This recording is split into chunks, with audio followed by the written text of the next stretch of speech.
Pour augmenter les revenus de votre e-commerce, vous avez deux solutions principales. Soit faire plus de chiffre d'affaires, faire simplement plus de ventes, soit également faire plus de marge, c'est-à-dire avoir peut-être un même nombre de ventes, mais que sur ces ventes, vous prenez une plus grande part de bénéfices.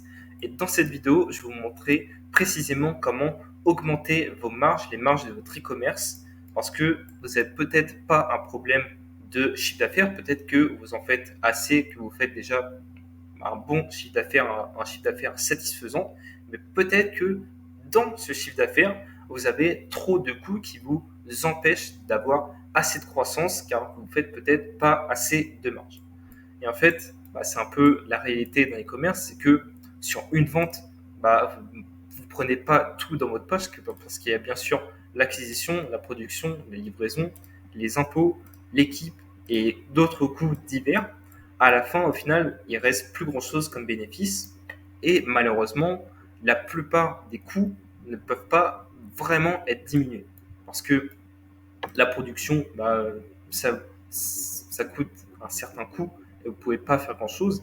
La livraison également. Les impôts, ça, c'est vraiment en fonction de vous. Vous pouvez peut-être délocaliser votre entreprise, faire changer de pays. Mais ça, c'est pas réservé à tout le monde. Des gens veulent rester dans leur pays d'origine avec leur entreprise. Voilà, ça peut être optimisé, mais pas pour tout le monde. Les équipes, il y a forcément un salaire minimum, il y a des règles. Du coup, on ne peut pas optimiser énormément. On peut quand même, mais pas énormément. Par contre, qu'est-ce qui est plus flexible, c'est l'acquisition. Ça, on peut se permettre de plus le diminuer. En fait, je ne vous dis pas non plus de ne pas attirer moins de prospects. Je ne vous dis pas d'arrêter votre acquisition, d'arrêter la pub Facebook, la pub TikTok, d'arrêter le SEO, d'arrêter la création de contenu. Non, je ne vous dis pas ça, mais en fait, c'est d'arrêter l'acquisition, de diminuer l'acquisition indirectement. Parce qu'on peut faire de deux manières principales. Déjà, faire en sorte que chaque euro dépensé en rapporte plus. Ça, c'est avant l'achat, en ayant un meilleur taux de conversion, mais également après l'achat, en faisant en sorte d'avoir une deuxième vente ou plus troisième, quatrième, cinquième vente, parce que les ventes après la première vente, à partir de la deuxième vente, c'est des ventes qui sont sans coût d'acquisition. Par exemple, si on revient là, une fois que la personne a par exemple passé un achat et qu'elle est satisfaite, qu'elle revient sur le site pour faire un deuxième achat, là, on n'aura pas eu besoin de dépenser de la pub, on n'aura pas eu besoin de dépenser quoi qu'il arrive en acquisition pour faire revenir la personne. On va dire qu'elle est revenue d'elle-même. C'est-à-dire que sur la vente, si on prend ça, tout simplement,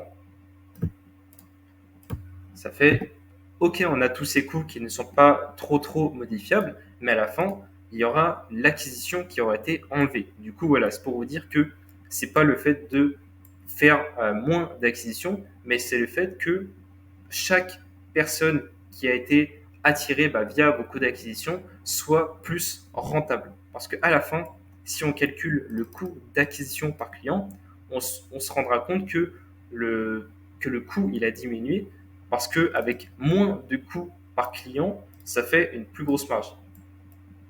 Du coup, voilà, c'est indirectement que ça vous met moins d'acquisition. Je ne vous dis pas de diminuer, potentiellement de garder le même coût d'acquisition, voire de l'augmenter petit à petit, mais faire en sorte que chaque personne qui arrive sur votre site via vos coûts soit plus rentable.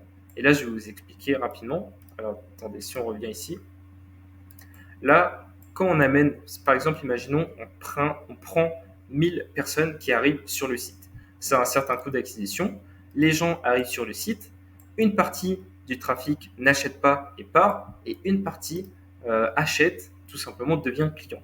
Et du coup, parmi ce schéma, on fera en sorte que le chiffre d'affaires soit plus élevé que tous les coûts cumulés.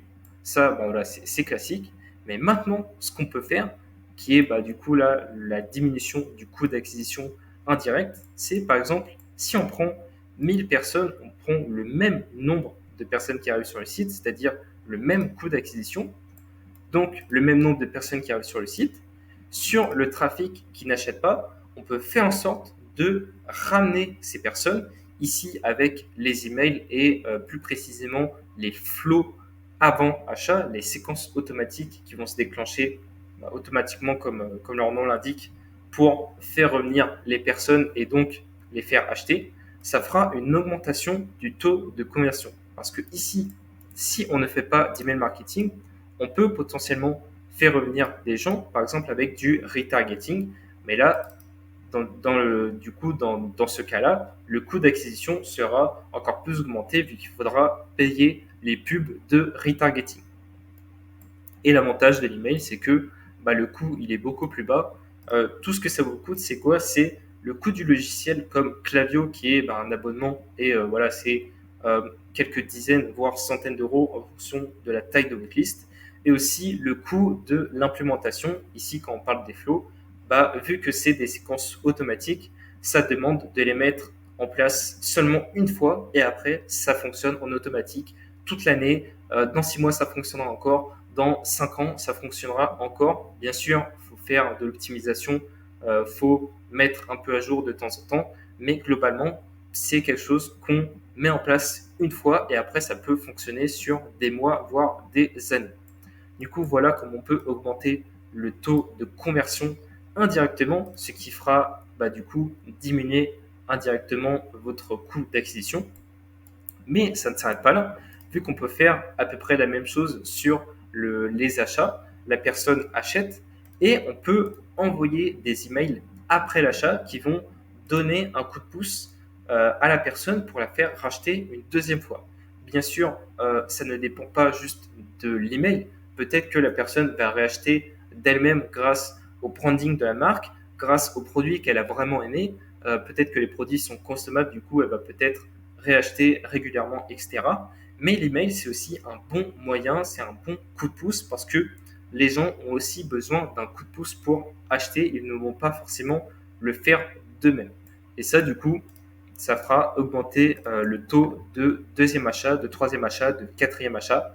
Faire en sorte que chaque visiteur du site sur les 1000 visiteurs, chaque client soit pas un client, on va dire, qui achète une fois, mais un client régulier qui fera augmenter votre LTV. Et là, comme on le voit avec ce schéma, c'est-à-dire que les visiteurs rapportent plus d'argent. Sur 1000 visiteurs, vous avez plus d'argent. Et parmi ces visiteurs qui vous rapportent plus d'argent, ceux qui deviennent des clients, également ces clients rapportent plus d'argent car ils vont réacheter et vont tout simplement augmenter vos marges. Du coup, voilà comment on peut augmenter ces marges e-commerce. Pour rappel, c'est ici. Faire en sorte que chaque euro dépensé en rapporte plus en augmentant indirectement votre taux de conversion et faire en sorte que chaque client devienne un client régulier qui fera augmenter votre LTV. Du coup, taux de conversion plus LTV égale plus de marge car vous aurez diminué indirectement votre coût d'acquisition. Voilà, on en revient au début.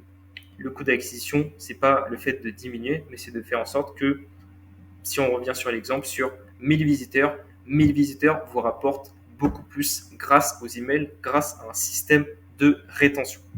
Alors maintenant, si vous voulez en savoir plus sur le système de rétention qu'on met en place, ici, comme on peut le voir, c'est des emails avant achat et des emails après achat. Il y a différents flows. Nous, on met en place 10 flows. Du coup, environ moitié-moitié des flows avant achat et après achat.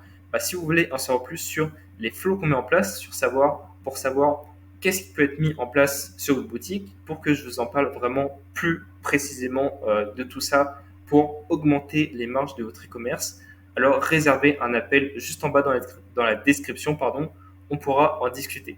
Voilà, merci pour votre temps, bonne journée.